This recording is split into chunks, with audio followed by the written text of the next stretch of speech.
tired of paying more for less. We are tired of living in rat-infested slums. Over 50 years later, people are still tired. I'm tired. Yes, indeed. I've worked 2, 3, 4 jobs while taking care of kids and going to school. I currently have 3 jobs, and never been homeless. The one time I was close to being homeless, I had an old teacher of mine give me money to keep me in my house. So I have never had that problem. I've had other problems, but I've never had that problem. People, they're tired of working to stay poor. Food, water, rest, and shelter are basic needs that everyone should have the right to. That's something that shouldn't be disputable, but yet it is. We have this culture of speaking about poverty, and culture of speaking about inequality and homelessness that blames the victim. Yes. If they're out on the street, they must have done something wrong.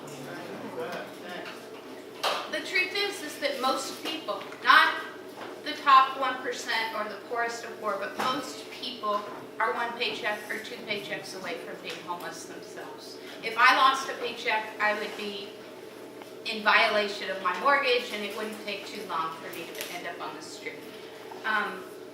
Most people that are on the street are there because they can't afford housing.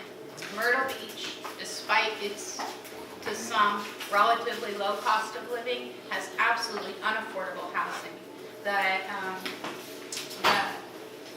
subsidized housing has a 3-year wait, if that. So somebody applies for affordable housing, 3 years later, it's likely that they're going to be out on the street. And then once you're on the street, it's impossible to afford housing. If you have an eviction on your record, you can't get housing. If you have a criminal record, it's almost impossible to get housing. And so one problem, one misdemeanor, one eviction can have repercussions much farther down the line.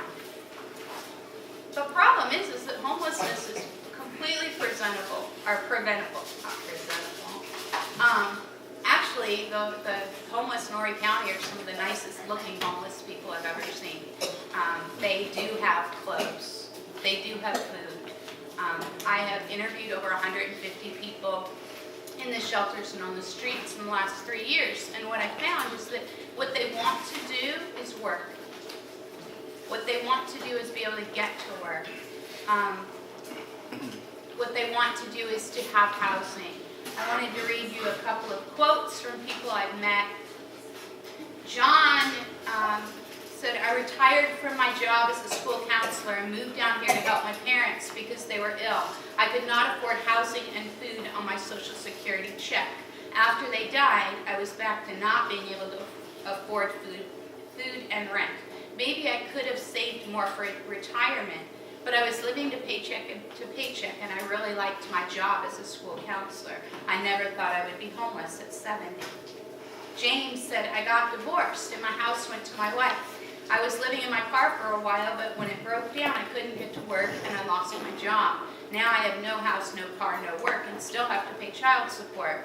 I had a job, but I was arrested because I owed back child support and lost my job again. I am looking for another home, but when I put this shelter as my address and tell them I am walking to work, they won't hire me. So that guy has 3 strikes against him. If he makes money, it's going to child support. Not that he shouldn't be paying child support, because he should, but the child support system does not negotiate a lot of the time. And in this area, anyways, I'm not sure about other areas, but if you don't pay your child support, you go to jail. If you sleep on the beach, you go to jail. If you do anything that you need to do while homeless, you go to jail.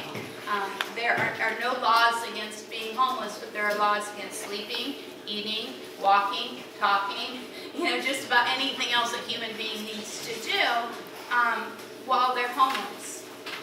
Discrimination of the poor is one of the last acceptable social biases.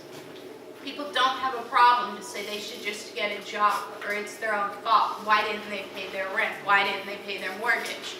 But the thing is that these preventable instances of being homeless can be fixed criminal justice system was not so unreasonable, if the education system wasn't funded almost entirely on property taxes, where kids can go through 12 years of school and not be able to graduate or not know anything, not know how to read because of the zip code they were born into. There are all sorts of, the best policy that works to keep people out of poverty is affordable housing. It works, it's been documented, the federal housing program works, there's just not enough of it. I'm probably, to most of you, speaking to the choir, but when I go into the shelter, I told them that transportation was a big issue, and I wanted to start this bike program for the people in the men's shelter so they could get to work. They said, they don't have a problem getting to work. And I said, yes, they do. They said, no, they don't. We'll drive them if they need a ride. And I showed them 75 interviews of people saying, they say they'll give me a ride, but when I go to ask for a ride, they won't give it to me. And so they let me start this bike program, and we have lots of data that show that it's working to help people get jobs, to find apartments, to have this just little bit of stability in their lives so that they can take that next step. They can overcome all these things that have led to them being in this shelter in the first place. I just want to say, well, I don't know what time it is, so I just want to say one more thing. There's an old... 6 minutes. Oh, I only have one more minute. We're good. I'm ahead of schedule. There's an old African parable that a lot of people may have heard of that I think of when I try to figure out, or when I think about how to fix issues of poverty and homelessness. And there are lots of ways that this is said, so the way that I say it might be different from the way you may have heard it before. There's a man and his son, and they're down by the river, and they're fishing. And they see a baby floating down the river, floating downstream. And they both run in and they grab the baby, and the baby's alive, and they take it off onto the bank, and they're trying to figure out what to do with it, save this baby, and they look back in the river, and there's another one. And so they run back in and they get that baby and they put that baby on the bank of the river, and then they see another one and they go in there and they get that one, and the dad looks up and he's like, where'd my son go? And the son's running up the banks of the river, and the dad says, hey son, where are you going? He said, you can sit here and save all these babies all you want. I'm going to go up and see how they got there in the first place. And that is what public policy should focus on. How do people end up in places where it's impossible for them to help themselves? Policies need to start at the beginning with good welfare programs, good educational programs, and then if one or two babies float down the river, there's resources there to save them. Thank you.